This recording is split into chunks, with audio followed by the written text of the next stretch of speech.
Welcome to Not Milk Never Milk. Subscribe if you're lactose intolerant. In this video, I will explain how to cook the perfect steak. First, select a quality cut, ideally 1.5 inches thick. Allow it to reach room temperature for about 30 minutes. This ensures even cooking. Pat the steak thoroughly dry with paper towels. Moisture prevents a good sear. Finally, season generously with coarse salt and freshly ground black pepper on all sides for maximum flavor. Now, let's achieve that incredible crust. Heat a heavy-bottomed pan, preferably cast iron, over high heat until it's smoking. Add about 1 tablespoon of a high smoke point oil, like grapeseed or avocado oil. Carefully place your steak in the screaming hot pan and sear for 2 to 3 minutes per side.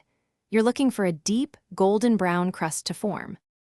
After searing, reduce the heat to medium.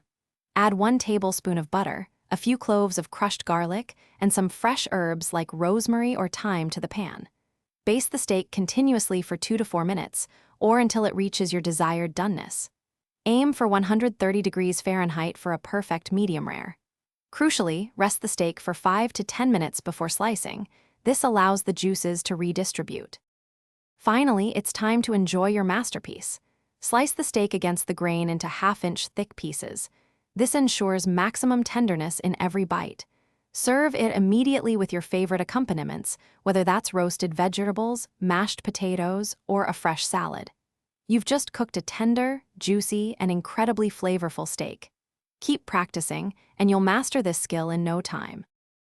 Thanks for watching. If this was helpful, leave a like and consider subscribing. See you next time.